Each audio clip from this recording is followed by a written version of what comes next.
मुंबईमधल्या Malabar hill येथील एका रस्त्याला सिरी रोड म्हणजेच सिरी मार्ग असं नाव आहे. पण खरं तर या नावाचा आणि आयफोनच्या सिरीचा काही एक संबंध नाही. तर अंदाजे 200 वर्षांपूर्वी मलबार हिलवर घनदाट जंगल होतं.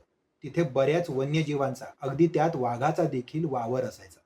या टेकडीच्या दक्षिण टोकाला वाळकेश्वराचं मंदिर आहे. त्यावेळी प्रवासी होडीतून मलबार पॉइंटला उतरायचे, जिथे आता राजभवन आहे.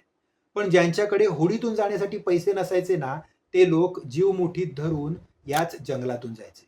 तेव्हा काही चौपाटी ते तीनबत्ती नाका असा वाळकेश्वर मार्ग बनला नव्हता.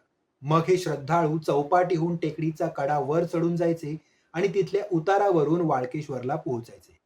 या वाटेला शिडीची वाट असं म्हणत असत आणि त्याचाच अपभ्रंश म्हणून सिरी रोड असं नामकरण कदाचित झालं असावं. तात्पर्य काय, तर आयफोनच्या सिरीपेक्षा आपल्या मुंबईमध्ये असलेला सिरी रोड सर्वात जुना आहे. याच ठिकाणी सारी कॉटेज हा बंगला देखील आहे.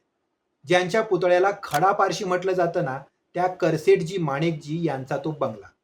याच रस्त्यावर गगनगिरी महाराजांचा आश्रम देखील आहे. साधारणतः 40-50च्या दशकात गगनगिरी महाराज इथे वास्तव्याला होते अशी माहिती मिळते. आता सिरी रोड सोबत अजून एक नाव आपल्याला बोर्डवर दिसतंय. त्याबद्दल सांगायचं झालं तर चिरंजीलाल लोयोलका नावाचे स्टॉक ब्रोकर आणि स्वातंत्र्य सैनिक देखील याच सिरी रोड जवळ राहायचे, म्हणून त्यांचं देखील नाव या रस्त्याला देण्यात आलं.